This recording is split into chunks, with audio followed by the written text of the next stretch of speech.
Hello friends, നമസ്കാരം. Traders, especially retail ട്രേഡേഴ്സിന് പ്രധാനമായിട്ടും നഷ്ടങ്ങളാണ് സംഭവിക്കാറുള്ളത് stock മാർക്കറ്റിൽ. എന്താണ് ഇതിൻ്റെ കാരണങ്ങൾ? എന്താണ് ഇതിൻ്റെ സൊല്യൂഷൻസ്? ഫിനാൻഷ്യൽ ഇൻഡിപെൻഡൻസിനുള്ള ഒരു മാർഗമായിട്ടാണ് ഇതിനെ കാണാറുള്ളത്. പക്ഷേ റീറ്റെയിൽ ഇൻവെസ്റ്റേഴ്സ്, അതായത് ഇൻസ്റ്റിറ്റ്യൂഷണൽ ഇൻവെസ്റ്റേഴ്സ് അല്ലാത്ത ആൾക്കാർ, ട്രേഡേഴ്സാണ്, ഇൻവെസ്റ്റേഴ്സാണ്, ഈ രണ്ട് ഗ്രൂപ്പിൽപ്പെട്ട ആൾക്കാരും തന്നെ, എസ്പെഷ്യലി ട്രേഡേഴ്സ്, അവർക്ക് ഇതിൽ വിജയം കണ്ടെത്താൻ കഴിയാറില്ല.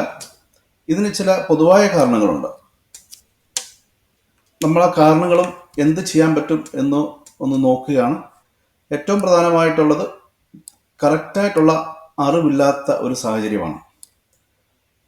നമുക്കറിയാം, ഒരു ഡോക്ടർ ആവണമെങ്കിൽ MBBS കഴിയണം, അല്ലെങ്കിൽ ഒരു ലോയർ ആവണമെങ്കിൽ LLB കഴിയണം. അങ്ങനെ ഓരോ ട്രേഡിനും, ഒരു അക്കൗണ്ടൻ്റ് ആവണമെങ്കിൽ BCom പോലെയുള്ള അക്കൗണ്ടിങ് ക്വാളിഫിക്കേഷൻസ് കഴിയണം. അതിനുശേഷം എക്സ്പീരിയൻസ് ഒക്കെ നേടിയിട്ടാണ് ആ ഒരു മേഖലയിൽ ജോലി ചെയ്യുക.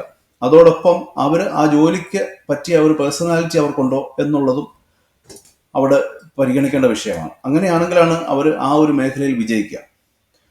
അതുപോലെ തന്നെയാണ് ഇൻവെസ്റ്റിങ് അല്ലെങ്കിൽ സ്റ്റോക്ക് ട്രേഡിങ്. അവിടെയും ആ ഫീൽഡുമായിട്ട് ബന്ധപ്പെട്ട വളരെ സ്പെസിഫിക് ആയിട്ടുള്ള നോളജ് ആവശ്യമാണ്. അപ്പം അതോടൊപ്പം തന്നെ ആ ഒരു പേഴ്സണാലിറ്റി ടൈപ്പും അതിനോട് യോജിക്കുന്നതായിരിക്കണം. എന്നാൽ മാത്രമേ വിജയിക്കുകയുള്ളൂ. എവിടുന്നെങ്കിലും എന്തെങ്കിലും ടിപ്പുകൾ ആരെങ്കിലും പറഞ്ഞു, അത് കേട്ട്, അല്ലെങ്കിൽ എന്തെങ്കിലും കേട്ട് കേൾവി വെച്ചിട്ടൊക്കെ ട്രേഡ് ചെയ്യുമ്പോൾ നഷ്ടങ്ങളാണ് പലപ്പോഴും സംഭവിക്കുക. അതിനുള്ള ഒരു സൊല്യൂഷൻ കറക്റ്റായിട്ടുള്ള എഡ്യൂക്കേഷൻ നേടിയെടുക്കുക എന്നുള്ളതാണ്. എങ്ങനെ ഈ ട്രേഡ് കൈകാര്യം ചെയ്യണം എന്നുള്ളതിനെ പറ്റി വളരെ ജെന്യൂനായിട്ടുള്ള ഇൻഫർമേഷൻ, അല്ലെങ്കിൽ ഒരു ട്രെയിനിങ് എവിടെയെങ്കിലും നിങ്ങൾക്ക് ബോധ്യപ്പെട്ട ഒരാളുടെ കയ്യിൽ നിന്നും ട്രെയിനിങ് നേടിയെടുക്കണം. സ്റ്റോപ്പ് ലോസ് പോലെയുള്ള ട്രിക്കുകൾ ഒഴിവാക്കണം. കാരണം സ്റ്റോപ്പ് ലോസ് പഠിപ്പിക്കുന്ന ആൾക്കാർ, അല്ലെങ്കിൽ പഠിക്കുന്ന ആൾക്കാർ, അവർക്ക് നഷ്ടമാണ് ഉണ്ടാകുന്നത്. ഓരോ പ്രാവശ്യം സ്റ്റോപ്പ് ലോസ് ചെയ്യുമ്പോഴും നഷ്ടം മാത്രമാണ് ഉണ്ടാകുക. അവസാനം ഫീൽഡിൽ നിന്ന് ഔട്ടാവും. സ്റ്റോപ്പ് ലോസ് ഇല്ലാതെയാണ്, ഫോർ എക്സാമ്പിൾ, ഒരു ഹോട്ടൽ തുടങ്ങുമ്പോൾ ആ ഹോട്ടൽ തുടങ്ങുന്ന വ്യക്തി ആ ഹോട്ടല് വിജയത്തിലെത്തിക്കാൻ വേണ്ടിയാണ് ശ്രമിക്കുക. വിജയത്തിലെത്തിക്കാൻ എന്തൊക്കെ ആവശ്യമാണോ അതൊക്കെ അദ്ദേഹം ചെയ്യും. ലൊക്കേഷൻ, അതുമാത്രമല്ല, ഏറ്റവും ആദ്യം അദ്ദേഹം ചെയ്യുന്നത് ലൊക്കേഷൻ നോക്കും. ഹോട്ടൽ തുടങ്ങേണ്ടത് എവിടെ, ഏത് കാറ്റഗറിയിൽപ്പെട്ട ആൾക്കാരാണ് അവിടെ കഴിക്കാൻ വരിക, എല്ലാ കാര്യങ്ങളും ഉറപ്പിച്ചതിന് ശേഷമാണ് അദ്ദേഹം ഒരു ലൊക്കേഷൻ പോലും തിരഞ്ഞെടുക്കുന്നത്, അല്ലെങ്കിൽ അദ്ദേഹത്തിൻ്റെ ഫുഡ് കാറ്റഗറി ഏതാണെന്ന് തിരഞ്ഞെടുക്കുന്നത്. അതിനുശേഷമാണ് അദ്ദേഹം ഹോട്ടൽ തുടങ്ങുന്നത്. തുടങ്ങിയതിന് ശേഷം അപ്പോഴും അവിടെ ഉദ്ദേശിച്ച രീതിയിലുള്ള കാര്യങ്ങൾ നടക്കുന്നില്ലെങ്കിൽ അതിന് വേണ്ട മാറ്റങ്ങൾ അദ്ദേഹം അവിടെ വരുത്തും. ഒരുപക്ഷെ അവിടെ വരുന്ന ക്ലയൻസിന് ആവശ്യമായിട്ടുള്ള ഫുഡ് മറ്റെന്തെങ്കിലും ആയിരിക്കും. ഒരുപക്ഷെ നോൺ വെജോ അല്ലെങ്കിൽ വെജിറ്റബിളോ ആ രീതിയിലുള്ള കാറ്റഗറി പ്രിഫറൻസ് ഉണ്ടെങ്കിൽ ആ രീതിയിൽ പുള്ളി മാറി ചിന്തിക്കും. അങ്ങനെ എല്ലാ അടവും അവിടെ പയറ്റിയതിന് ശേഷമാണ് അദ്ദേഹം തീരുമാനിക്കുന്നത് അത് വിജയമാണ്. അത് സക്സസ്ഫുൾ ആയിട്ടുള്ള ഒരു ഹോട്ടൽ മുതലാളിയാണെങ്കിൽ അദ്ദേഹം അത് വിജയിപ്പിച്ചിരിക്കും. എന്ത് ചെയ്തും അത് വിജയിപ്പിച്ചിരിക്കും. പക്ഷേ സ്റ്റോപ്പ് ലോസിൽ ആണ് കാര്യങ്ങൾ ഓടുന്നതെങ്കിൽ ആദ്യത്തെ ദിവസം തന്നെ ഇത് നഷ്ടമാണെങ്കിൽ കടയൊക്കെ പൂട്ടി 5 ലക്ഷം രൂപ നഷ്ടവും ബുക്ക് ചെയ്തിട്ട് വീട്ടിൽ പോകുന്ന ഒരു സിസ്റ്റമാണ് സ്റ്റോപ്പ് ലോസ്. അപ്പോൾ സ്റ്റോപ്പ് ലോസ് പഠിപ്പിക്കുന്ന ആൾക്കാരുടെ അടുത്ത് പോയിട്ട് ട്രേഡിങ് അല്ലെങ്കിൽ ഇൻവെസ്റ്റിംഗ് പഠിച്ചിട്ട് കാര്യമില്ല, നമുക്ക് ഓടേണ്ടി വരും. ഇമോഷണൽ ഡിസിഷൻ മേക്കിംഗ് ആണ് അടുത്തത്. ഇതാണ് ഞാൻ നേരത്തെ പറഞ്ഞ ഏതൊരു ഫീൽഡിലും ഒരു സ്പെസിഫിക് ആയിട്ടുള്ള മൈൻഡ് സെറ്റ് ആവശ്യമാണ്. ഒരു ഡോക്ടർ ആവാൻ ഒരു നിശ്ചിത രീതിയിലുള്ള മൈൻഡ് സെറ്റ് ആവശ്യമാണ്. അതുപോലെ തന്നെയാണ് ഒരു അക്കൗണ്ടന്റ് അല്ലെങ്കിൽ ഒരു ലോയർക്ക്. ഓരോ ആൾക്കാർക്കും ഓരോ പ്രൊഫഷനും ഓരോ രീതിയിലുള്ള ഒരു ഇമോഷൻ സെറ്റപ്പ് ആവശ്യമാണ്. ട്രേഡിങ്ങിൽ തീർച്ചയായിട്ടും വളരെ കാമായിട്ട്, വളരെ ഡിസിപ്ലിൻഡായിട്ട് ഉള്ള ഒരു ട്രേഡിങ്ങിലും ഇൻവെസ്റ്റിങ്ങിലും രണ്ടും ഒരുപോലെ വിജയിപ്പിക്കാൻ പറ്റുന്ന കാര്യങ്ങളാണ്. ട്രേഡിംഗ് എന്ന് പറയുമ്പോൾ സ്റ്റോക്കിൻ്റെ ഫണ്ടമെന്റൽസും കാര്യങ്ങളും ഒന്നും വളരെ വലിയ രീതിയിൽ നോക്കാതെ തന്നെ സ്റ്റോക്ക് വാങ്ങുക, വിൽക്കുക, അത് എസ്പെഷ്യലി അത് വല്ല ഇൻഡിക്കേറ്ററും ഒക്കെ നോക്കിയിട്ട് ചെയ്യുന്ന ഒരു സ്കീമാണ്. പക്ഷെ അവിടെയും സ്റ്റോക്കുകൾ നമുക്ക് റിപ്പയർ ചെയ്തെടുക്കാൻ പറ്റും. അല്ലെങ്കിൽ ഫ്യൂച്ചറിൽ ചെയ്ത് കഴിഞ്ഞാൽ പോലും ഫ്യൂച്ചർ ലോങ് ആയാലും ഷോർട്ട് ആയാലും നമുക്ക് റിപ്പയർ ചെയ്യാൻ പറ്റും. ഒരുപാട് അഡ്ജസ്റ്റ്മെന്റുകൾ ചെയ്യാൻ പറ്റും. പക്ഷെ അതൊന്നും ചെയ്യാതെ സ്റ്റോപ്പ് ലോസിലോട്ട് പോകുന്ന ഒരു സിസ്റ്റമാണ് ഈ ഇമോഷണൽ ഡിസിഷൻ മേക്കിങ്ങിന്റെ ഫലമായിട്ട് ഉണ്ടാവുക. കാരണം നമ്മുടെ പൊസിഷൻ ലോസിലേക്ക് പോകുമ്പോൾ നമുക്ക് മാനസികമായിട്ട് നമ്മൾ ഡിസ്റ്റർബ് ആവുകയും പെട്ടെന്നൊരു തീരുമാനം എടുക്കേണ്ട സാഹചര്യം വരികയും ഒക്കെ ചെയ്യും. കാരണം നമ്മൾ അതിനെപ്പറ്റി പഠിച്ചിട്ടില്ല ശരിക്കും എന്താ സംഭവം എന്നുള്ളത്. മാർക്കറ്റിൽ ഫ്ലക്ച്വേഷൻസ് ഉണ്ടാവും, അല്ലെങ്കിൽ മാർക്കറ്റ് ഇല്ലല്ലോ. അപ്പോൾ ആ ഒരു സിറ്റുവേഷനിൽ നമ്മൾ പൊരുത്തപ്പെട്ടു പോകാൻ നമുക്ക് തീർച്ചയായിട്ടും അറിഞ്ഞിരിക്കണം.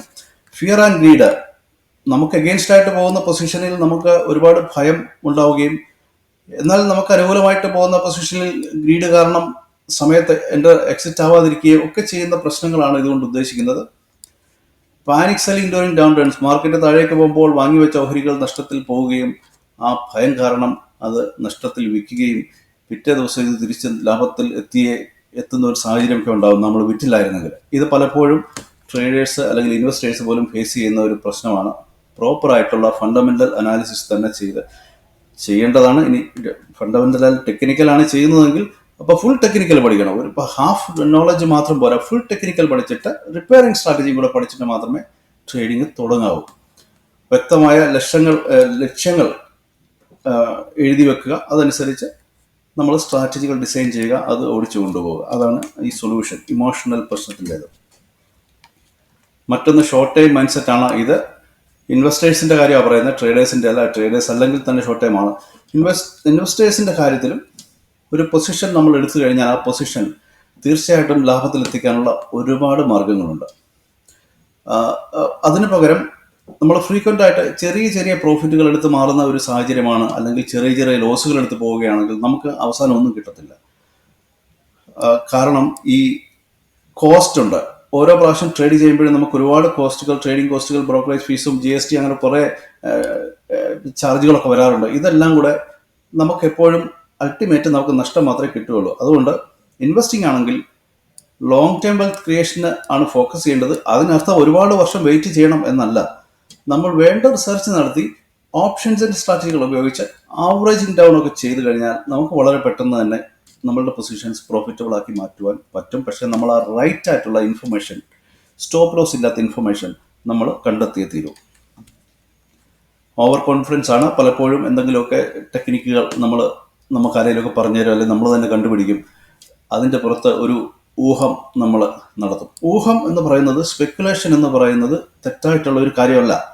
നമ്മുടെ നാട്ടിൻപുറത്തൊക്കെ തന്നെ പല ആൾക്കാരും പല കാര്യങ്ങളിലും സ്പെക്കുലേഷൻ, നമ്മൾ തന്നെ നമ്മുടെ വ്യക്തി ജീവിതത്തിൽ പല കാര്യങ്ങളും ഊഹിക്കാറുണ്ട്. ഊഹങ്ങൾ പലപ്പോഴും ശരിയാവാറുമുണ്ട്, പക്ഷേ ചിലപ്പോഴൊക്കെ തെറ്റാറുമുണ്ട്.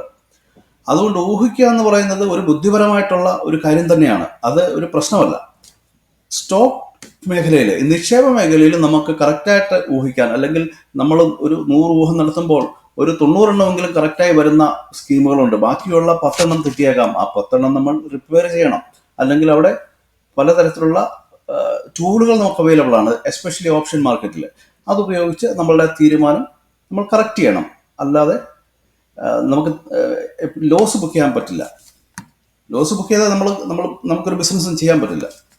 മാർക്കറ്റിലെ ട്രെൻഡുകൾ തെറ്റായ രീതിയിൽ നമുക്ക് മനസ്സിലാക്കി എടുക്കേണ്ടി വന്നേക്കാം, അല്ലെങ്കിൽ ആ ഒരു ജഡ്ജ്മെൻറ്റ് നമ്മുടെ തെറ്റാണ്, പലപ്പോഴും തെറ്റാറുണ്ട്. അതിനുള്ള സൊല്യൂഷൻസാണ് നമ്മൾ ചെയ്യേണ്ടത്. ഒന്ന് റിയലിസ്റ്റിക് ആയിരിക്കണം. എന്താണ് നമ്മൾ എക്സ്പെക്റ്റ് ചെയ്യുക, അതനുസരിച്ച് വേണം നമ്മൾ സ്പെക്കുലേറ്റ് ചെയ്യാൻ. ലിവറേജ് മീൻസ് കുറഞ്ഞ പണം കൊണ്ട് കൂടുതൽ കാര്യങ്ങൾ ചെയ്യുവാനുള്ള ഒരു ഫെസിലിറ്റി. ഇത് ഒരു 2 സൈഡും മൂർച്ചയുള്ള ഒരു കത്തി ആണ് എന്നാണ് ഇതിനെ പറയുക. കാരണം ലോസ് വരുമ്പോൾ ഒരുപാട് ലോസും ഉണ്ടാവും, പ്രോഫിറ്റ് വരുമ്പോൾ ഒരുപാട് പ്രോഫിറ്റും ഉണ്ടാവും. സോ ലീവറേജ് കറക്റ്റായിട്ട് എങ്ങനെ യൂസ് ചെയ്യാം? ഫോർ എക്സാമ്പിൾ, ഫ്യൂച്ചർ ട്രേഡ് ചെയ്യുമ്പോൾ നമുക്ക് പലപ്പോഴും 15% അല്ലെങ്കിൽ 20% ഒക്കെ എമൗണ്ട് വെക്കേണ്ടി വരുന്നുള്ളൂ. ആ സാഹചര്യത്തിൽ നമുക്ക് വളരെ പെട്ടെന്ന് തന്നെ ലോസും പ്രോഫിറ്റും കാണാൻ പറ്റും സ്ക്രീനിൽ.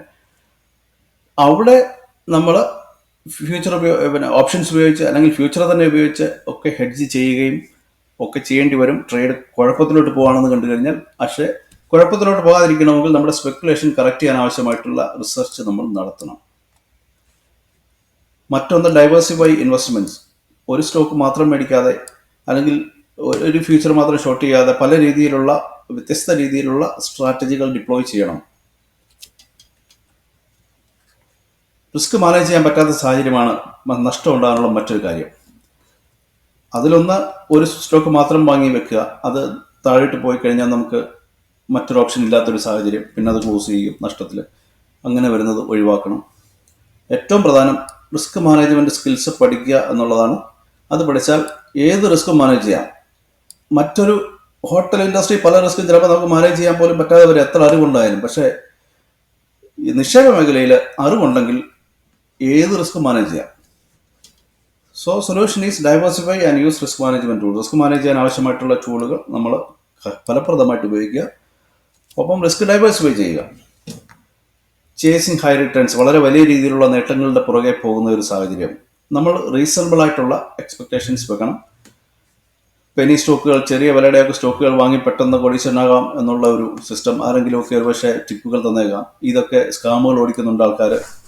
സ്റ്റോക്കിന്റെ വില കൂട്ടിയിട്ട് പ്രശ്നത്തിലോട്ട് പോകുന്ന സാഹചര്യം, ഇതൊക്കെ നടക്കാറുണ്ട്. മറ്റൊന്ന് കോസ്റ്റ് ബേസിസ് റിഡക്ഷൻ. ഒരു സ്റ്റോക്ക് വാങ്ങിക്കഴിഞ്ഞാൽ അതിന്റെ കോസ്റ്റ് നമുക്ക് കുറയ്ക്കാൻ പറ്റും. ഇപ്പം 100 രൂപയുടെ ഒരു സ്റ്റോക്കാണ് നമ്മൾ വാങ്ങുന്നതെങ്കിൽ അത് മാർക്കറ്റിൽ 100 രൂപ ആണെങ്കിൽ പോലും കവേർഡ് കാൾ പോലെയുള്ള സ്ട്രാറ്റജികൾ അല്ലെങ്കിൽ ആവറേജ് ഡൗൺ പോലെയുള്ള സ്ട്രാറ്റജികൾ ഉപയോഗിച്ച് നമ്മുടെ കോസ്റ്റ് ഒരുപക്ഷെ 90 അല്ലെങ്കിൽ 80 ഒക്കെ ആക്കാനുള്ള ടെക്നിക്ക് ഉണ്ട്. അത് പഠിച്ചു കഴിഞ്ഞാൽ നമുക്ക് പെട്ടെന്ന് പ്രോഫിറ്റബിൾ ആവാൻ പറ്റും. സ്റ്റോക്ക് തിരിച്ച് 100 വരുമ്പോൾ 110 വരുമ്പോഴൊക്കെ വളരെ വലിയ രീതിയിലുള്ള പ്രോഫിറ്റ് ആക്കാനുള്ള ടെക്നിക്കുകളുണ്ട്. അത് പഠിക്കുക. ക്വാളിറ്റി ഇൻവെസ്റ്റ്മെന്റുകളാണ് നമ്മൾ ചെയ്യേണ്ടത്. അതിനാണ് പ്രയോറിറ്റി നമ്മൾ കൊടുക്കേണ്ടത്. മാർക്കറ്റിന്റെ സൈക്കോളജി നമ്മൾ പഠിച്ചിരിക്കണം. ഒച്ചയും ബഹളവും ഒക്കെ ഉണ്ടാകുന്ന ഒരു സാഹചര്യത്തിൽ നമ്മൾ വാങ്ങുകയും അത് വാങ്ങിക്കഴിഞ്ഞായിരിക്കും മാർക്കറ്റ് താഴേക്ക് പോകുന്നത്. അന്നേരം നമ്മൾ നിരാശരായിട്ട് ഒരുപക്ഷെ വിൽക്കേണ്ട സാഹചര്യം വരും. അപ്പം മാർക്കറ്റിന്റെ സൈക്കോളജി പഠിച്ചു കഴിഞ്ഞാൽ നമുക്ക് നമ്മുടെ സൈക്കോളജി ഒന്ന് കൺട്രോൾ ചെയ്ത് പ്രോഫിറ്റബിൾ ആയിട്ടുള്ള പൊസിഷൻസ് എടുക്കാൻ പറ്റും. അപ്പം മാർക്കറ്റ് സൈക്കിളുകളെ പറ്റി അറിയുക. മാർക്കറ്റ് പലപ്പോഴും അപ്പ് ആൻഡ് ഡൗൺ ഒക്കെ പോകാറുണ്ട്. ആ ഒരു സൈക്കിളിനെ പറ്റി നമ്മൾ കുറച്ച് ക്ലോസ് ആയിട്ടുള്ള ഒരു ഒബ്സർവേഷൻ നടത്തിയാൽ നമുക്ക് അതിൻ്റെ ഒരു ഗ്രിപ്പ് കിട്ടും. അതിനുശേഷം മാത്രം പൊസിഷൻസ് എടുക്കുക. പേഷ്യൻസ് ആണ് മറ്റ് ഒരു പ്രധാനപ്പെട്ട വിഷയം. നമ്മൾ നേരത്തെ പറഞ്ഞിരുന്നു, ഇമോഷണൽ ആയിട്ടുള്ള ഒരു ആസ്പെക്റ്റ് അത് തന്നെയാണ് ഇവിടെയും. ക്ഷമയോടുകൂടി കാര്യങ്ങൾ ഒരുപക്ഷെ വെയിറ്റ് ചെയ്യേണ്ട സമയത്ത് വെയിറ്റ് ചെയ്യാം. അത് പ്രോഫിറ്റ് ബുക്ക് ചെയ്യുന്ന കാര്യത്തിൽ മാത്രമല്ല, പൊസിഷൻ എടുക്കുന്ന കാര്യത്തിലും നമ്മൾ വെയിറ്റ് ചെയ്യേണ്ടി വന്നേക്കാം.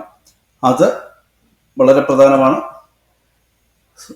ക്ഷമയില്ലാതെ പലപ്പോഴും സ്ട്രാറ്റജികൾ പലതും നമ്മൾ പ്രയോഗിക്കാറുണ്ട് മാറി മാറി. അപ്പോൾ ഒരു സ്ട്രാറ്റജി നമ്മൾ ഇംപ്ലിമെന്റ് ചെയ്ത് കഴിഞ്ഞാൽ അതിൻ്റെ പുറകിന് നമ്മൾ ഫോക്കസ് ചെയ്തിരുന്നു കഴിഞ്ഞാൽ അവിടെ ചെയ്യേണ്ട അഡ്ജസ്റ്റ്മെന്റുകളെ പറ്റി നമുക്ക് കറക്റ്റായിട്ടുള്ള ഒരു സെൻസ് കിട്ടും.